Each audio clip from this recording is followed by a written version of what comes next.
द्वितीय वर्ष कला इतिहास स्पेशल पेपर 1 सत्र दुसरे.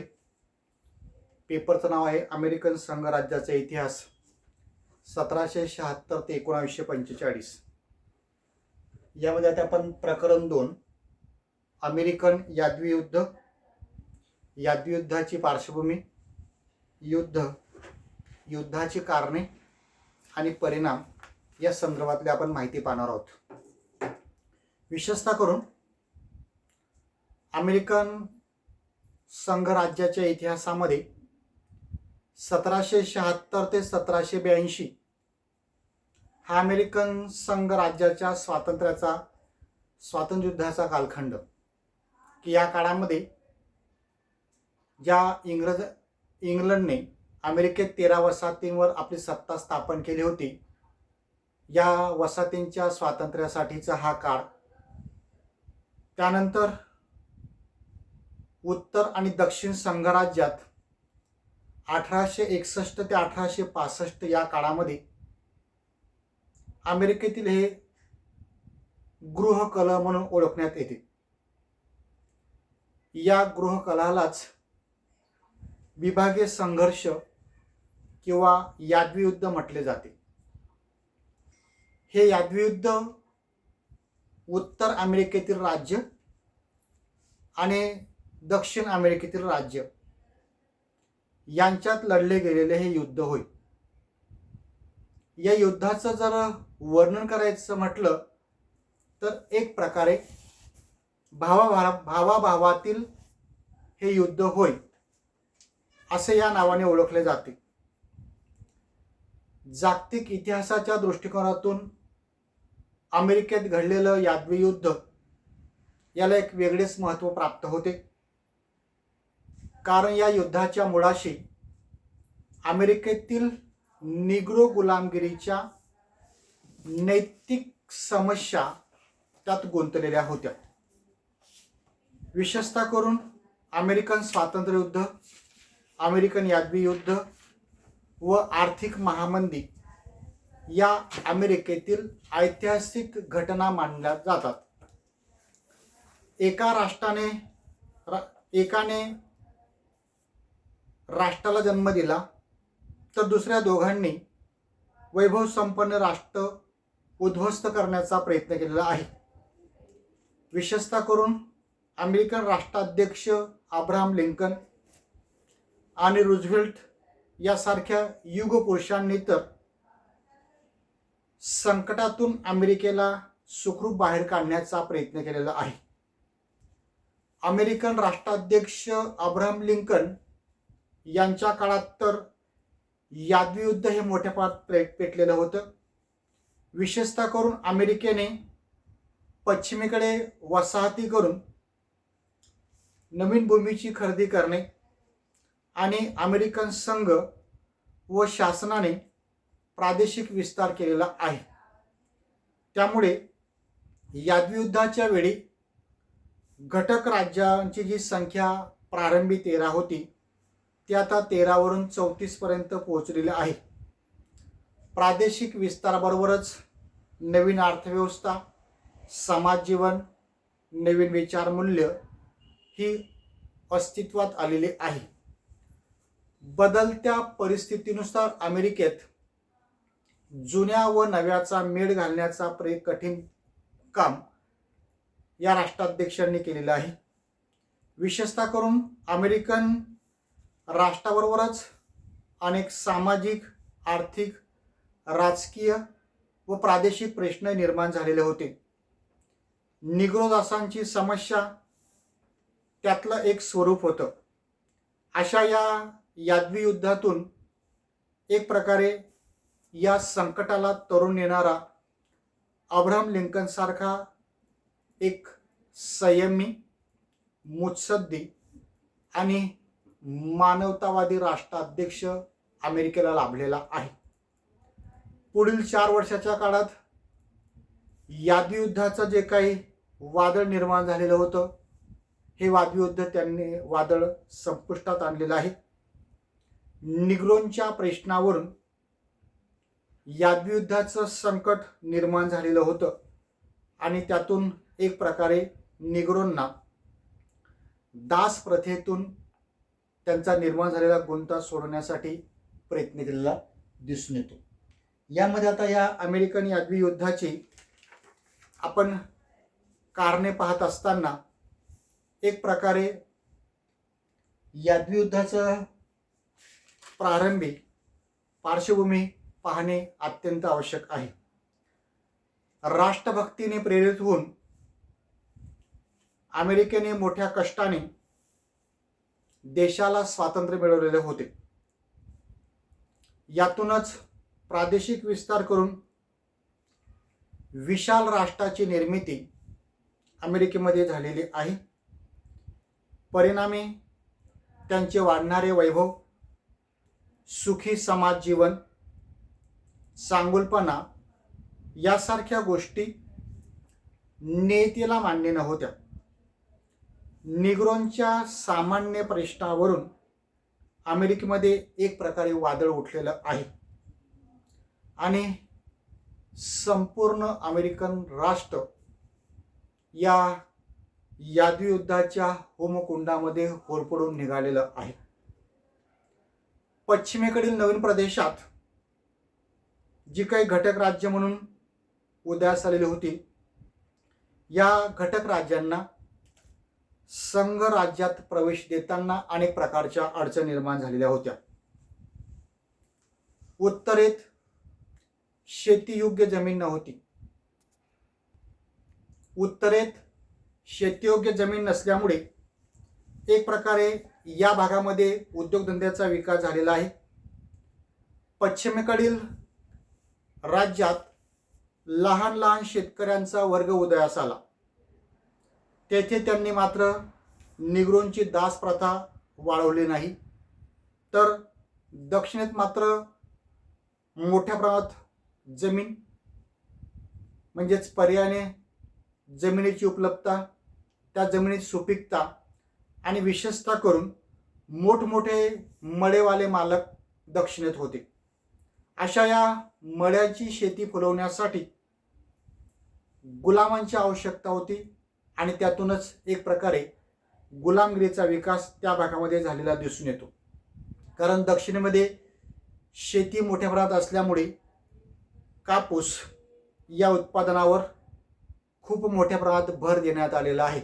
कारण की उत्तरेत असणाऱ्या कारखान्यांची चक्र या दक्षिणेतील उत्पादित कापसावरच फिरत होती. त्या मानाने या दृष्टिकोनातून एक प्रकारे दक्षिणेमधील या शेतीसाठी लागणारा निग्रोंचा हा वर्ग एक प्रकारे गुलामगिरीमध्ये ओढला गेलेला दिसून येतो. विशेषतः करून उत्तर अमेरिकेमध्ये उद्योगधंद्यांच्या विकासामुळे तिथं त्या भागामध्ये शिक्षण सुधारणा झाल्या, नवनवीन संशोधन सुरू झालं, दळणवळण विकसित झालं. तर दक्षिण भागामध्ये शेती असल्यामुळे उत्तरेच्या मानाने दक्षिणेचा विकास हा कमी झालेला दिसून येतो. यादवी युद्धाच्या काळात किंवा यादवी युद्धापर्यंत दक्षिणेत डेमोक्रॅटिक पक्षाच्या हाती सत्ता होती. परंतु पुढे 1854 मध्ये अमेरिकेत निवडणुका होऊन रिपब्लिकन पक्षाचे लिंकन हे निवडून आलेले आहेत आणि त्यांनी दक्षिणेतील राज्यांनी संघ राज्यातून फुटून निघण्याचा निर्णय घेतला. त्यामुळे अमेरिकेतील या घटनेतील राज्यांना भरपूर स्वातंत्र्य दिल्याचा हा परिणाम होता. एकंदरीत उत्तर अमेरिका यात दास प्रथेची गरज नसल्यामुळे दक्षिण अमेरिकेमध्ये दास प्रथेला एक प्रकारे विरोध केला. पण अमेरिकन अध्यक्ष लिंकन यांनी एक प्रकारे या संघ राज्याच्या ऐक्याचा मुद्दा आपल्या प्रशासनासमोर ठेवलेले आहे. बंडखोर दक्षिणेकडील राज्यांना वठणीवर आणण्यासाठी त्यांनी लष्कर पाठवलेलं आहे आणि यातून जवळपास 4 वर्ष ही वार्षिक यादयुद्ध प्रारंभ झालेला आहे। एकंदरीत घटक राज्यांचे हितसंबंध राजकीय, सामाजिक व आर्थिक प्रश्नात गुंतलेले होते। सर्वच जण अविवेकीपणे वागत होते। फक्त लिंकन यांनीच मात्र विवेकी, संयमी, निस्वार्थी, सुज्ञ, प्रसंग अवधानी, दूरदर्शीपणा आणि राष्ट्राचा हिताचा विचार करून या परिस्थितीवर मात केलेली आहे आणि यातूनच अमेरिकन यादयुद्ध उद्भवलेलं दिसून येतं। अशा या यादयुद्धाचे कारण पुढील प्रमाणे सांगता येतील। एक संगतेचा अभाव। आता अमेरिकेने ब्रिटन विरुद्ध जे स्वातंत्र्य युद्ध लढलं, हे स्वातंत्र्य युद्धातून पुढे स्वातंत्र्य अस्तित्वात आलेलं आहे। या संघराज्यात एक संघतेचा अभाव मात्र कायम होता। त्यांच्यात एकवाक्यता नव्हती। अमेरिकन संघराज्यात सामील झालेल्या वसाहतींना स्वतंत्र राहण्याचाही त्यांची इच्छा होती। पूर्वीच्या 13 वसाहती मिळूनच अमेरिकन संघराज्य निर्माण झालेलं होतं।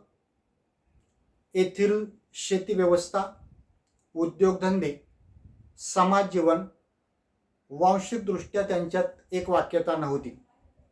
या घटक राज्यात एक संघता निर्माण होण्याची एक मोठी समस्या निर्माण झालेली होती। एकतेच्याच अभावामुळे दक्षिणेतील हे घटक राज्य फुटीरवादी भावनेने वागू लागलेले आहेत आणि त्यातूनच अमेरिकन यादयुद्धाला एक पोषक वातावरण निर्माण झालेलं दिसून येतं। यानंतर पुढचा मुद्दा म्हणजे निग्रो दासांची प्रथा। उत्तर आणि दक्षिण राज्यामध्ये जर मतभेद तीव्र स्वरूपाचे झाले असतील तर ते फक्त एकाच मुद्द्यावरून, आणि तो मुद्दा म्हणजे निग्रो दास प्रथेमुळे हा मतभेद निर्माण झालेला आहे। उत्तरेतील किंवा उत्तर अमेरिकेतील लोक हे उदारमतवादी असल्याने त्यांना उत्तरेतील दास प्रथा किंवा अमेरिकेतील दास प्रथा ही नष्ट करावायची होती, तर दक्षिणेतील लोकांना मात्र शेतीच्या व्यवस्थेसाठी दास प्रथा ही कायम ठेवायची होती। यामुळे उत्तर आणि दक्षिण भागात जो वाद निर्माण झालेला आहे तो वाद ह्या निग्रोंमुळे झालेला आहे। आफ्रिकेतून सुसंस्कृत, शरीराने धडधाकट असलेल्या लोकांना पकडून युरोपियनांनी गुलाम म्हणून व्यापार होऊन त्यांचा उपयोग अमेरिकेतील शेती कामासाठी होऊ लागलेला आहे। या गुलामांना वर्षानुवर्ष जिवंत असेपर्यंत दास बनून सर्व प्रकारची कष्टाची कामे त्यांच्याकडून करून केली जात असत। परिणामी ही प्रथा अमेरिकेत रूढ झाली। खऱ्या अर्थाने माणसाला गुलाम म्हणून वागवणं ही माणुसकीला काळिमा फासणारी घटना आहे आणि ही माणुसकी यामुळेच नष्ट होत आहे। एक प्रकारे ही गुलामगिरी नष्ट झाली पाहिजे। दास प्रथा ही अमेरिकन संघ राज्याची अविभाज्य घटक बनलेली होती। दक्षिणेमध्ये तर कायमस्वरूपी दास प्रथेचं समर्थन केले जात होते। उलट दक्षिण अमेरिकेत जी आर्थिक भरभराट आली होती ती समाजाशी निगडीत असलेलीच दास प्रथेमुळे। त्यामुळे दक्षिणेतील लोक दास प्रथा ही कायद्याने कशी भक्कम करता येईल या दृष्टिकोनातून ते प्रयत्न करीत होते। त्यामुळे एखाद्या दासाला सहकुटुंब जन्मभर गुलामगिरीतच राहावे लागत होते। अशा हे मालक लोक या गुलामांना काही वेळेस मारहाण देखील करत असत। अशा या दास प्रथेबाबत अमेरिकन लेखिका हॅरिपट विचर स्टोवे यांनी अंकल टॅम्स कॉबेल्स या कादंबरीतून दास प्रथेबद्दलचं वर्णन केलेलं आहे. अशा या दास प्रथेमुळे उत्तर व दक्षिण अमेरिकेतील संघ हे विकोपाला जात होते आणि त्या माध्यमातून दक्षिणेतील लोक दास प्रथेचा विस्तार करण्याचा प्रयत्न करीत होते, तर उत्तर अमेरिकेतील लोक दास प्रथेला पायबंद घालण्याचा प्रयत्न करत होते. यातूनच हे अमेरिकन युद्ध घडून आलेलं आहे. यानंतर उत्तर व दक्षिण अमेरिकेतील भिन्न जीवन पद्धती. उत्तर अमेरिकेतील जीवन पद्धतीत मुख्य आधार होता तो उद्योगधंद्यांचा. यामध्ये प्रामुख्याने New England, New York, New Jersey, Pennsylvania, Ohio, Michigan ही राज्यामध्ये उद्योगधंदे मोठ्या प्रमाणात आल्यामुळे कारखानदारी वाढली, शहरे मोठे झाले, व्यापारातून प्रचंड प्रगती आली, खाण उद्योग भरभराटीला झाला. पर्यायाने या भागातील शैक्षणिक विद्यापीठं विकसित झालेले आहेत. त्यामुळे उद्योगप्रधान जीवन या भागातले लोक एक प्रकारे आर्थिकदृष्ट्या संपन्न असं जीवन जगत होते. तर दुसरीकडे दक्षिण अमेरिकेतील जीवनशैली ही कृषीप्रधान अर्थव्यवस्थेशी होती. दक्षिणमध्ये 2 उपविभाग होते. एक दक्षिण विभाग आणि दुसरा अतिदक्षिण विभाग, म्हणजेच कोरोलिना, Georgia, Florida, Mississippi, Louisiana, Texas या राज्यांचा समावेश होता. अतिदक्षिण राज्यामध्ये दास प्रथा ही खूप मोठ्या प्रमाणात प्रचलित होती. दक्षिणेत मोठ्या प्रमाणात कापसाचे आणि तंबाखूचे उत्पादन घेतले जात होते. पर्यायाने अशा या शेतीच्या कामासाठी मजूर वर्गाची मेहनत याशिवाय हे पीक घेणं शक्य नव्हतं. त्यामुळे अमेरिकेत एका बाजूला उद्योगप्रधान अर्थव्यवस्था तर दुसऱ्या बाजूला कृषीप्रधान अर्थव्यवस्था, या दोघांच्या जीवनशैलीमध्ये खूप मोठ्या प्रमाणात बदल दिसून येतो आणि पर्यायाने या बदलातूनच एकमेकांमध्ये मतभेद निर्माण झालेले आहेत आणि या कारणातूनच अमेरिकन युद्ध घडून आलेलं आहे. यानंतर पुढचा मुद्दा म्हणजे राजकीय सत्ता संघर्ष. विशेषतः करून निग्रो दास प्रथेला विरोध आणि समर्थन यावरून राजकीय सत्ता संघर्ष निर्माण झालेला दिसतो. उत्तरेतील वाढती लोकसंख्या आणि त्यांचे संसदेतले वाढते प्रतिनिधित्व यामध्ये भरणा जास्त झालेला आहे. तर दक्षिणविरोधी कायदे, विधेयकांना रोखून धरणे यासारखे प्रयत्न केले जात होते. या नवीन संघ राज्यात समाविष्ट होताना अशा या संघ राज्यांमध्ये दास प्रथा असावी किंवा नसावी या मुद्द्यावरून संसदेमध्ये म्हणजेच अमेरिकेच्या सिनेटमध्ये वाद निर्माण झालेला दिसून येतो.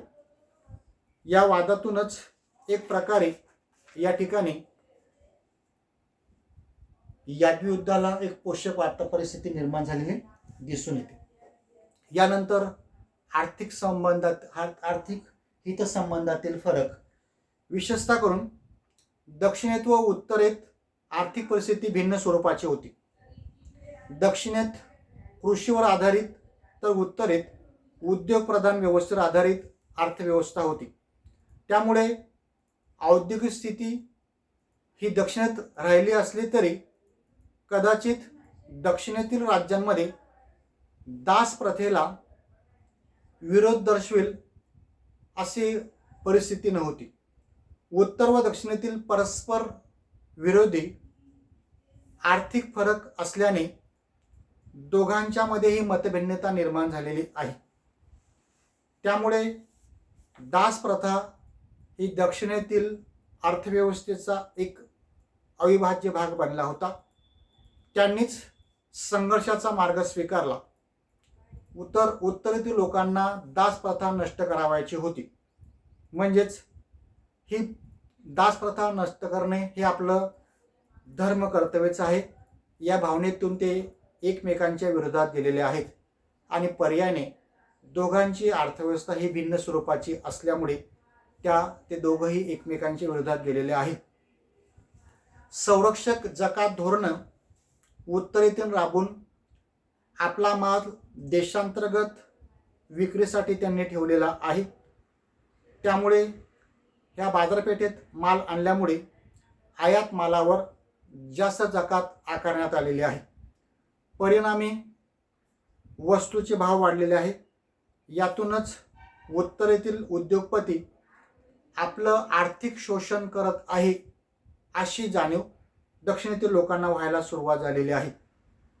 यातूनच पुढे रिपब्लिकन सरकारच्या धोरणामुळे आर्थिक हितसंबंध धोक्यात येऊन दक्षिणेतील राज्य संघ राज्यातून बाहेर पडले आणि त्यांनी यादयुद्धाला प्रारंभ केलेला दिसून येतो. यामध्ये अमेरिकेत घडलेला डेड स्टॉक खटला हाही घटना या अमेरिकन यादयुद्धाला कारणीभूत ठरलेला आहे.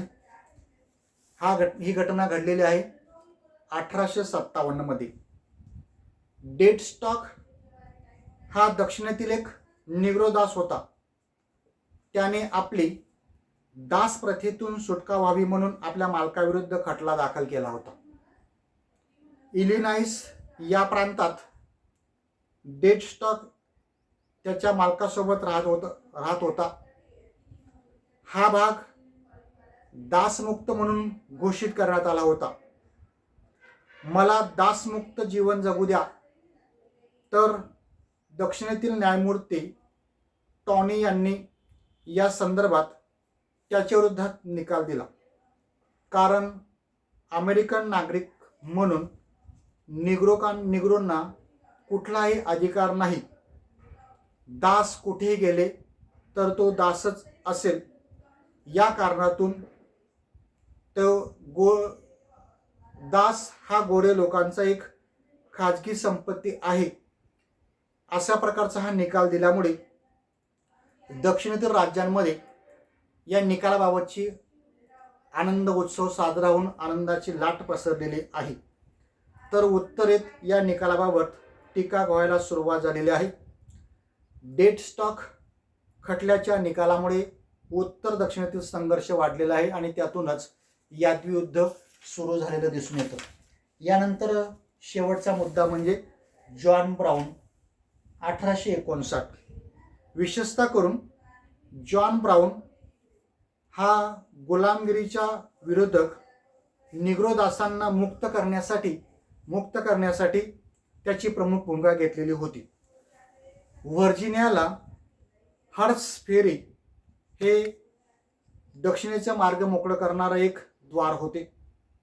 विशेषतः करून ब्राउने आपले स्वतःची 2 मुले, काही गुलाम आणि सहकारी मिळून निग्रो दासांना शस्त्र पुरवण्यासाठी 16 ऑक्टोबर 1859 रोजी हर्ट्स फेरी या शासकीय शस्त्रागारावर त्यांनी हल्ला चढवला आणि येथील शस्त्र त्यांनी हस्तगत करून ती दासांना देऊन त्यांची सुटका करण्याचा हा त्यांचा हेतू होता. शस्त्रास्त्रांनी हौनी येथे निग्रो लोकांना मारण्यात आलेलं आहे. या हल्ल्यात जॉन ब्राउन हा सरकारी लष्कराच्या हाती लागलेला आहे. त्याच्यावर राजद्रोहाचा खटला भरण्यात आलेला आहे आणि त्याला फाशीची शिक्षा ठोठावण्यात आलेली दिसून येते. या घटनेचा प्रतिउत्तर दक्षिण व उत्तरेत उमटू लागलेला आहे. जॉन ब्राउनला उत्तरेत हुतात्मा तर दक्षिणेत त्याला समाजकंटक म्हणून पाहायला सुरुवात झालेली आहे आणि या घटनेच्याच माध्यमातून अमेरिकेमध्ये यादयुद्धाला सुरुवात झालेली दिसून येते. अशा वरील सर्व कारणातून आपल्याला अमेरिकन यादयुद्ध घडून आलेलं दिसून येते.